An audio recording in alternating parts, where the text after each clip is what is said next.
Team Fortress 2 has a lot of customization inside of it, whether that's the in-game stuff like the cosmetics and the war paints, or outside of it like custom sounds to change how sounds hit, or mods that change models of the characters.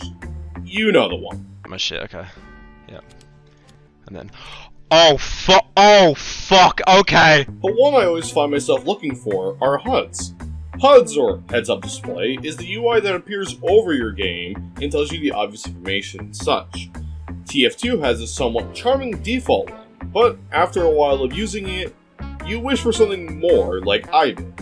Since I started playing TF2 all the way back in 2017 and 2018 respectively, I wanted a HUD that was clean and looked pretty cool.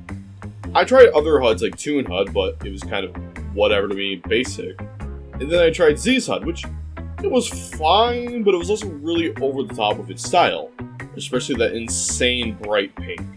Not to mention me being in the tiny minority that plays the game on a controller, which makes it harder to find a good HUD. Yes, I'm being serious. This leads HUD creators to not adjust Spine Engineer's menus for the controller config, so they're either stuck in the corner or cut in half in the middle of the screen. Thankfully, I've been using Bud HUD since November of 2021, after sending in a bug report about this and helping test the fixes for the set of menus. Don't get me wrong, I will love Bud HUD for the 5 years I have been using it, but I still wanted something more. Something that was the blend that I'd always wanted and maybe a little bit more. Then, on March 25th, one YouTuber released their Redux HUD, that creator being the Demo Knight terror himself, SolarLight. The SolarLight Redux HUD is literally everything I've wanted in life. It's not bland, it's not over the top with its visuals, it's that perfect blend of clean and style that I always wanted inside of a TF2 HUD. Inspired by Persona 3 Reload, Persona 5 Royal, Mario Kart Wii, Sonic Heroes, and one of my all-time favorite SolarLight videos, Meme vs. Meta, this HUD is the perfect blend of great ideas, and it all starts at the opening title. Yes, this is one of the only HUDs I have ever seen make a custom intro, and it's a banger too. Then it opens up to the main menu, which also looks really great. The background map, one of the 9 classes standing front and center, and all the buttons look great. I really like the font this HUD uses, especially. I don't know what it is, but it just looks appealing to the eyes. There's even an in-game customization button, so you don't have to close out of the game fully and mess with the files to adjust how the HUD looks.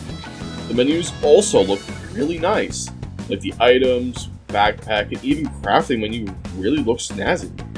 Casual's a lot more organized with no info text and smaller sections, and even training mode got a new coat of paint, which is surprising me that anyone would care enough to do that to a mode that no one really looks at. But okay, what about the HUD in an actual game of TF2? Well, it also looks pretty good. There is an awesome startup and end screen ripped straight from the Meme vs. Meta video. The scoreboard looks really clean. The kill cams, spectating, when you're choosing a team, everything. It just looks so fucking good. I know this sounds like I'm glazing it, like I just clocked in for work at Krispy Kreme, but I just can't help it with how much this HUD offers. From customization options to how the HUD looks in game for the little things, and then the little things that are improved inside the HUD, it's probably one of, if not the best HUD I have ever used. I mean, the only flaw I could find in the HUD was it doesn't support the controller config with disguise and build menu, since that's a whole nother thing to bother with, but really other than that, it's just amazing. It's even got an add-on pack, like it wasn't already good enough. I mean, really, how much better can it really get? Not to impress me. The Redux add-on pack for the HUD adds some new starting music, casual mode themes for winning, losing, stalemates, at the start and end of matches, new meta call bubbles with also ones for the voice chat, and even a whole music player, with a lot of music from different Persona and Sonic games and other core games of course. You can even add your own, but I personally think the badge that it already has is amazing enough that I don't need to add more. Some are chill, some are upbeat, and some are pretty good for like a badass montage. You get it. So not only is the HUD alone great, but with a Redux pack, it becomes even better. All in all, this genuinely might be my new main HUD from now on, at least once the controller config with the build and disguise we use are supported, but otherwise, I would highly recommend checking out this HUD on SolarLight's GitHub page if you're in the market for looking for a new HUD that is the perfect balance of a nice and clean style, but also being very cool looking. That's all for me. If you enjoyed this random one-off video, be sure to hit the like and subscribe buttons below to show your support to the channel. And I will see you all next time.